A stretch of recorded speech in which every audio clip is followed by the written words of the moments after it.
say I'm be Attention TV. Attention TV, I say we inspire you more. Message and then they decay day and then they decay also. Wababe P Attention TV. Any DM near Hobrasima. Obe like your subscriber. Abaye channel no so amaye so adwuma no aye de maya hweabom sanso na wodwumako bi opese ye bo hu de wuruma wa Attention TV for ye be ko achima abone donkomi ama ya ton kama ama nti wo hwe numbers na egu ase na ofra oni mpanimfo eni nkomo na chese ye nton ade emfama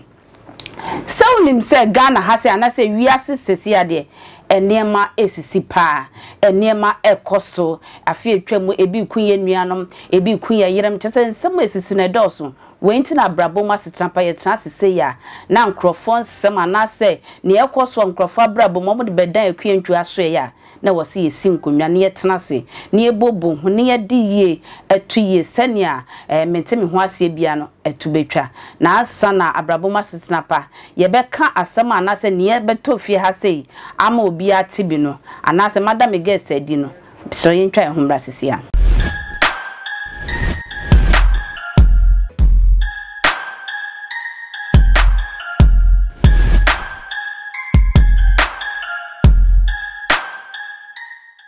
I say o twen me se me ka sesi a Ghana ase nsam sisi pa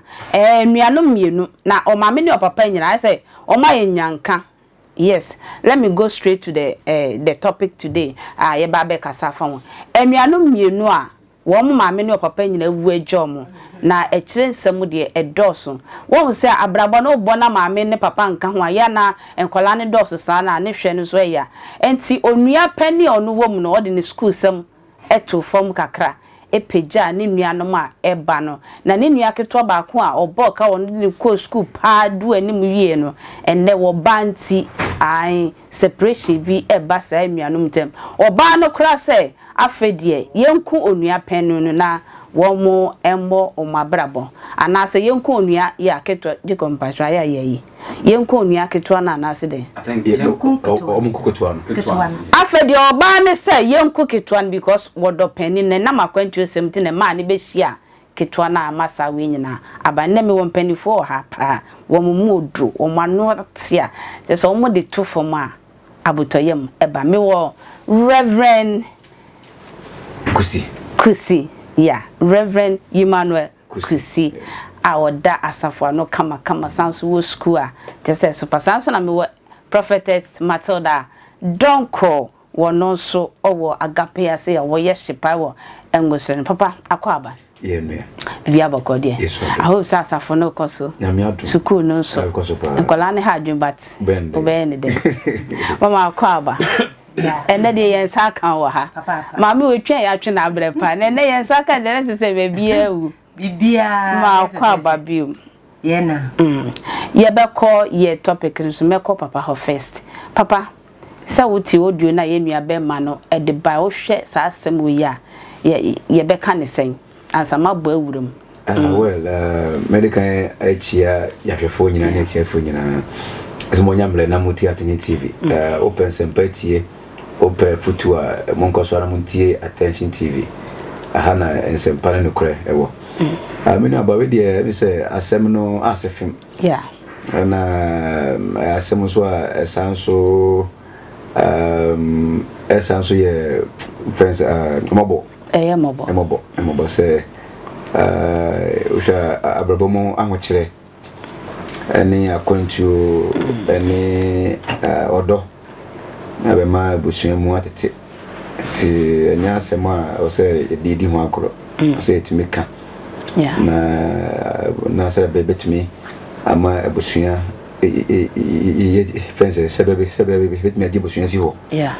na onua ani onua betumi atena se fefe na o yire zunu ku betumi atena se fefe entino o se eka asema edika entine ya to nsafre edika na de hu ni say first of all no omu nyina obi ani wa waye bone eye enuanu mienu obi oba no papa nya bone oba no so ye third person onu so nya bone papa chechi oba no nya bone ni nuanu nya bone because oba no nim onim abusuane ye okay we share story no to say oban kwa bo nim be ma no nua akoto ano no nua akoto ano so we nim ne bra no mpra no nto mo nyina no we ka say they are all lost okay omo nyina magira because ade anka oba no ko ba so be ba no nim nua akoto ano dia ene nka e bo apayo okay na so ashira no ko yesa okay I will tell story now ba nim say ne mpra no enu akoto ane ni pa no na be shia no hase so ena ne nua no so koto ano so nim say ne bra mpra so no be shia no e won kra ha no to mo nyina no mo nim omo ho mo ko si mra ni na peni ba ina ko to fo bon say o me kra mire ne e wo ane miti enti omo nyina no obi anu a wa yemfonso ha nyina mo nyemfonso ba bia mfonso no e be mu ne ye say oba no tufo say yenku onu akoto ano say be ya o mutumi awale e ho na mfonso na e de e be ba say kwan fa so mo ko tran de obi anu a wa ibone okay but there also mo hunu say abrabo ye we life enye fair life enye fair and obi an so ne shebre ade won say shebre ade mood pa da bia ade a me catch so man say nyankopon botaye ma nipa no ene shebre no sometimes ya na boy bura so boy bura because sheble mu do e chen wood background for plants and abotaye so until me hu say ni akoto ani ne bra no employment ne abene gire no okay sheblasem sheblasem you can sheblasem pa dia nanka I was senka enya se ka ba ne se ka oni ni nua pani plan ba be wo wale nya sheblasem pa dia Against the way na see sa no me de mu say shebre e twa say banesa who knows say krampo na nya me de bawe no pie ni nua be ma no abrabom say be betumi preserve no amani onu akoto ano oh okay so e bia na bibi wo bawe no mu a be boa say bosua no nyame na mo onu apeli no so e de preserve ma me no e de ma onu akoto ano okay na dem de krampo ni say onu akoto ano ennim ana onya ehun say ne bra no na ire no ye ne bra ne mpran bia no ne twemplan da yo papa mate wati ananka e dangerous ba wonte eza na ewo ni nua pani no ene ne mpran ntem omo nenim papa mate gina ho ma me papa se papa se enua no onua pani ni ye bone second one so ye sa na oba no so enye bone meko mama te da ho ma papa se sa nkrofo miensa nyina omo ye bone na oba anka be ma ne wa hyehya wale se wo no be wale de na wotu kwan na wo bi foforo eko hu se openate se oba no so wonjini hu ndi ana se won pani kunu na oja no ho e ba kurum na ananti awe asinu eni de ye beda etiefo ase senia edi kan e kan ye no na Tension TV de se opese wote de ekoso de a koso a na tie na se wutie a ebe bo no wahu ne ekoso wo bi ase me ba wasem no so me de osofo e kan me ne nya adwen serese oba woni ukun ahyehye se mo ba ba ware de communication bi ebe koso e wo montem enti utu kwan ko krofoforo no so no na wo kosia be ma foforo no se wo hu se obe na bi wo wakwan wo gini ntum na se wo gini ntum na that means nipa foforo na wo hia no na o se dada na wo hia no na obe waro no na is what disappointing no first one ade no so say oba na wa ba be paduma na ma wa no etimi akoso eniti me de me nko amadwen de a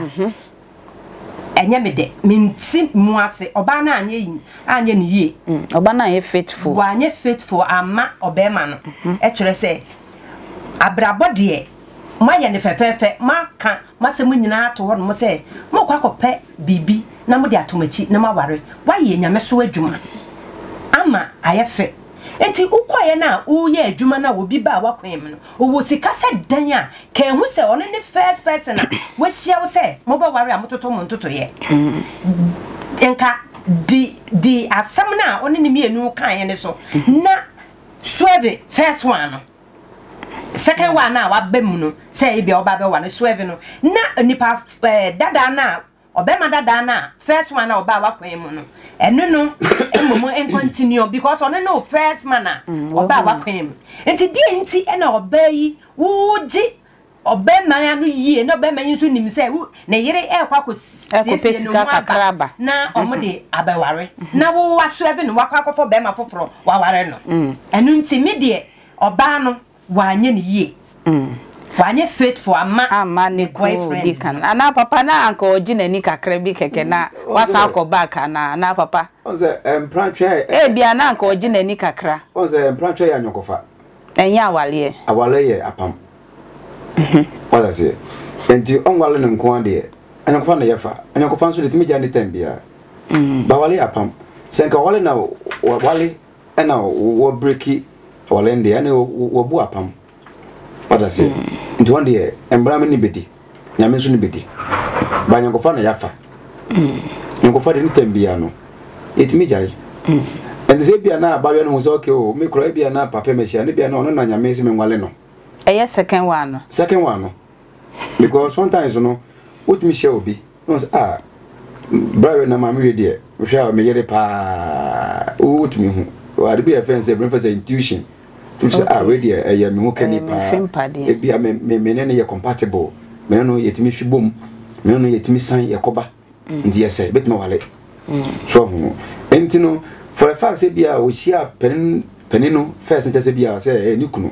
say me kaka no bia na hyebre mu no enye penino eyere no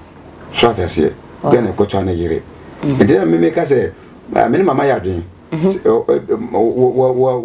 one show want me and nine in the credit faithfulness ama baba kono bo hu se da bi o me nso no me hyebre ababo de yesi obra no wala abo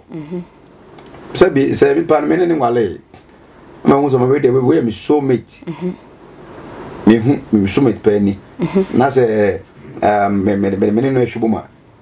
o onye boni bia but then kai apon be me no wale dia apam no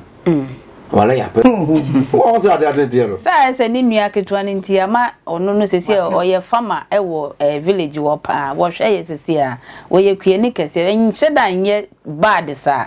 na oba na oye so ono so ni suku sem no wo soro on pese obetena ekurada asema ono so ba kurum what ade na ono krampo a me mfo aso because say ba no ba pen de ubon ho ban oba pen ben ho ban so ubon ho ban because no so be a hot cake uja na ko uba kofa nti se wo dwa mo ho ban ana on plan ho ban no uja no ma mansen dwa no akọ no obi akọta enye oba no a be bia no ye boy ye ho ban ye krampo ye mama krampo se bom ho ban enti no ho no be ma no mfa se ho no wa mistake be ma de said your juma tie bia no e wa said say obo o yire ho ban because sebi o oba bia se yankopɔ ye ma no ma anye nkrofo a omutimi fa bremu ye mfa bremu e ma bre yankopɔ anye ma se ma bre wada se e ma ye boafo okay wada se ye ne ye bre e de hwe ye yire no papa e kire ho nso ye ba be ka ho asa because Ghana ma sisi ye bre pa ho no na menti ase no mistake no ho bo se bu abu sa ma chine ma kodwa ma ko de market ade se be be ma ta sa se be o ya kwadoro me kan sa me mo be ni mutia bo be ma na se wo expose o yire e ma hard work too much se bu ya kwadoro so be ma do no se okun e de ma o ma no o yire papa me da si gina ho ma mesa ba o fo ni biem sesi a ye brother o hwe ma sesi a omo ma me ne o papa ni ho nti sesi a apart from say ye solve sa case e wa hase ya mo no omo ma me ne omo papa ni o sa case ese abusua pani na wo se wo tena se hwe ni ye anaso wo mosofo anase oba na chi anase be ma na chi na wo se wo mo tena se ema yesiesie sa asem senia wo mo nyan ya walefo mbom no omme solve ne sen oh yeah that's em se kakra ye sofo kan na me ka bi ahye hon mo kakra amanu ewiase de se wonam na se wohu obema na wo ho na wohu ni se oba wo nchen etime be bisa se opew wo be hwe no na honhom kasa kire wo se ai me so me pene so ntiase na ntiase ye adwuma na mu communicate ye na matna se a na according to bema ne se oba ne pe no na obema no so pe no enu nti se oba ne pe no ne bema no so pe no dia na mabra bwa hyase no se mo ba akotena mpanimfo anim na makototo ntotoye na aya ware na matna se na mo so maye mabusua enti eden pa na koba ebeba se onipa a wo so wo hwe nanim se odo no akodru baabi a afedie obema foforo no odo no that means obi bema bia nso a wo behu ne bia wo bedo no because say we wale no kronye say emema no bebre nso wo hodom a ebia o me more than ketwa no yeah enti na wo san ko hu foforo bia mu a na se ono no esen wukun na ono nete wo na obesan do na na eno no nyankopon ankere ne sa onyankopon kire yen se yen ni nokure emma yen krunum enti asase na mo ba betena se na ma wado ne de se we ni nokure ama wa that means enfonso kakra wo ho se oba no wo cheke wo ho yie because ebia na nya wonko na obi nso fa the same problem ni mu ebia obema foforo abana kwam wasa akonya obema foforo bibie wa ono nso nani je ne ho ono no sa na wonye faithful oba na ne de nyame aka kire ne se ka obema foforo ho na monware na muntimi mobra no wo untumi ne obema no mobra enkosi ase e kire se ohaw bi ba muntam betete esan se wonye faithful emma obema no okunu no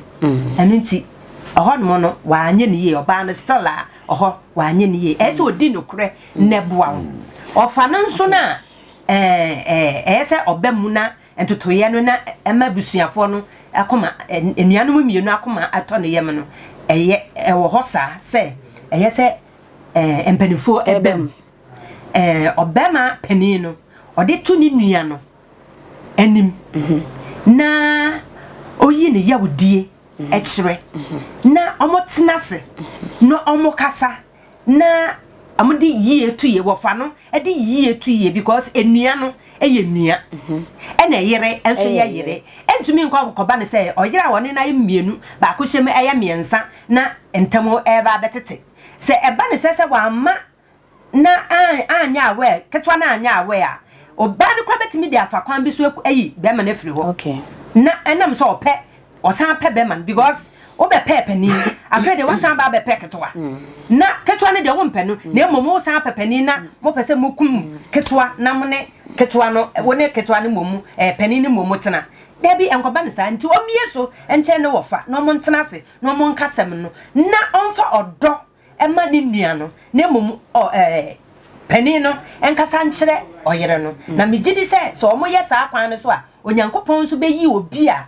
ojo na ama penino na penino akoma atoniye sesi ade ohwe mpa brother na wire she attention tv muntina ode ba medical bisa we senia eho no so ye bre ni nti ye be jampo papa sesi oba ne se yenku kitwa no wo ba we a wetimi abie na no akase ya kire onua penni se yenku kitwa no na yenwale no wo ba we papa ye de ne tena fie well I think the o kind de enfata and sanso ye adwombone because according to the guy no say we be say kwan ben so na ye be fa aya o say onim ni obeye onim baby yeah entino se okasa wa enfata na ya adwombone so on the me condemn and but nenya no only penny no meka say all the on your case be again and case mom dear baby and ne ye bi ma again no so be motivate ma again no so akasa ni bufu ye pa says enti no apeni no say so ma meka no on ti ase ebi aso no abrabo no nya de open na wunya na se bi o se de ne ho de nchen wa da bia otimi sika wotumi enti mi de o hu se anya hwe se ma meka no oma nipa bi enya we da se ne sofo na ebusuafo ba mu de ya na e ade bo ya fence stigma etwa bedaga no na oba we krampo esa ye mpana asem ba sofo ba mu de sofo do neutral person onye busuani o kan etwam no mu nyina obi am party ways okay na mi akoto ne wale ebi oba ne kansa ana modo a oma ne mi am enti na mka say bia na ketwa de o de jijiji nani keke no ana fa nyina ni sa na won say wi aso no wade bo e fence otibua conscience conscience and say bia wonu guilty wa feel guilty and e bia say bia me so woni okay be my card boy mama we were card maybe on ni apeni na ye aye ni bia do family they say okay be ma ye ne dai so nti no apeni ko bi kura ka so obi ama ana bia smesi enye hwe no nu be ma na stia e say me ya enye say ni me ho etwam mon transe hwe ni mama asem fana ko okay because ndiri say no apeni no bia na odu ono so wi ohwe do no again e wa what does it oh so you can't say la momo je defense je dada ne so enya den okay enti no bia na onu apene no bia na ye no ene mam oba no so e cancer papa am say papa we nya atinka bia ma lady pa what does it mama enti mama bi say oba we mama mienu no hwan na enwale no ana so omunja life ma hwan na emfa oba ne de ebeba na se ketwa na nwale emfa no emfa oba no esanse one na wo meti na papa so ono na wo eba enu nti se okojaye so a ebe ha adwen emma no nnim so omo papa ni na osan be waro ne wo bi eba foforo a ebe ha adwen ho kakra de opeye no wanya nti onfa no nyine ni mfiri penini ne ho oba no onsuro nyame kakra na ohun se atemwo bi da ho ema nipa eni nti onsuro nyame kakra na ohun se ebusia ene wakakotom no ma onse ebusia no because enuanom no ye mienu pe enti se wandwen ankokire wandwen anko nyame mu na se okodi odo na ehye mu na wantumi andi so wandi hu nokure no na okodi sa odo nechi na omukum obema na obema ne no moja ebebusa ye be hwehwe free oba ene ho enu nti onsuro nyame na oma na ninka ni nua ketewa na wonu hu no na openo no oma na ninka onfa ono to nua ketewa na onfa no no montoa ablabo no so na mboa papa o ye sure say the mama can no onfa onu akotoa ni oba no ensan se onu nua no hwe kotoa no hwe na se mama no ye ni ade woman na all right enti dem make akosini say oni apenu on shedding na ko no jara bono enye de open na wi ase wunya ba wo on shedding o asem gese pa na ato no on shedding because sometimes me feel no say obi a wodo no na ebia na hu chenti no efronsa ba on kan hu say yenim arichimu nsem ni ade friends ene nyame nso nhyehyeye ne hyeba mu nsem ebia na nyame na mo so the preserve oba ne ma wonu akotoa no na me da se wo wonu nso akofa nyo be hu no enti no shedding na bo wonu ya no na bo wonu ya no ho ban na oba no so man ntia se mo no ma bushani bente se mo sofo bia mo kon sofo no na mo nyina no mo kan ko nti sofo no nim because bushani tia wan fe ni ya sa o do no mo ba no o mo nya mo ba ne biem na sofo benti na mo nyina no mo nta fefe na ka mo se wi ase no enye de open na wonya and the Penonian Tinum, Bema, shedding, why? Na Yameson count. Papa said, Bema shedding pie, with your sempana, a year Buffy, Mrs. or the betcha, Mamma, your final word, I would be mine, you and me, and I say, oh, Baba, class, I better tell me. That's it. Them say, the Mecca. Me de obana na me won so obana na be me ifiadwo okay obano na ebema so ketwa ne betena sio on tena sio ifri obano eni nti me mpa ebo ne se onyankopon hu obane mobo ne wo hu se nya wiase ha no a ne yebeteno emene bi bedu obetwentwon obobwa brewa na emre ne so a na wo bekwa enkoye ni mu no ana bone na wo ye no ana no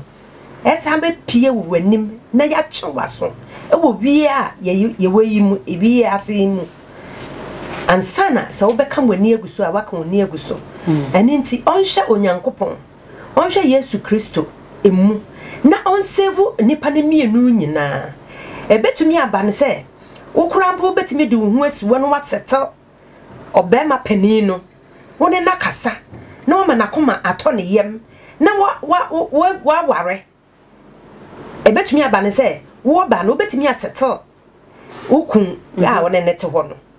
wo betumi asettle penino na wone nakasa na bo hu se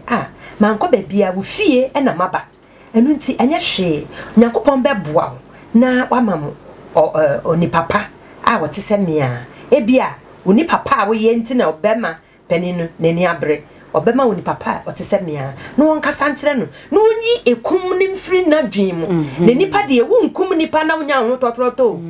ukum nipa akatua wo ho no moma nyame obetwe waso se ne etie bia nyankopon obetwe waso na wabra bonso ensa nkwa ye fe bio bon se niemma ebeba betoto basa basa nti onkan hu se Yesu Kristo otiase nti on settle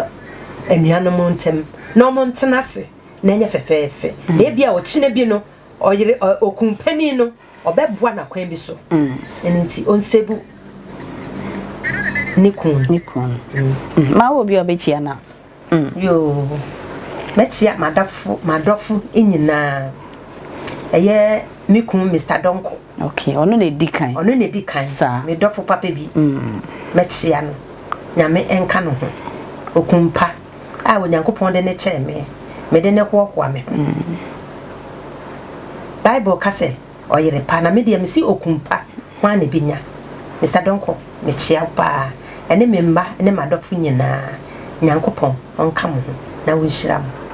papa well my wife beautiful wife and also kusi ene memba nyina na adwoa nyameche na onyeba kwamra kusi na masanso achia papa wo London wow Reverend Koko Usu or Family Faith Chapel Ghana America na UK papa nyamisha na nyamisha achieve chapel members mina say mompo bia ya advert momra Attention TV. Yeah. Ahana eboso. Ahana ereni. I mean so baby ala. Bye. Send ya medi kaka na se wo pe adwuma bi ni abo ho donkomi ama wa kue ntwa me ankasa me de besi meti akwa achi e wo chene nsoma ama ya to ne kama se me kasa ha de ensam sisi na betofie ha se ya yenya sabi asofo a wo munim de na ekosoro mo de to fom a na abutoye ma ba ye nua be ma odi asem we betu efi asem ye sure se sable de obetene ho ase na chese bibia aye kama peninu na de baaye nti obehwe nti yeso se obetie asofo ni omo kan ye na bibia aye kama na nyame so beyi won so won fempade kama pa e de abre wo sin eye Jessica mpo an ho ofe yi pade na masanso na mefa kwa we so achia eye prophet a request entry prophet back to back I michia bebre ene God's revelation asafo manyina ene yahwefo ewo abrochimen especially New Jersey michia obibia sister muni to brasa me one more dose bebre ye che obibia ye besa hia biom ekentwa makra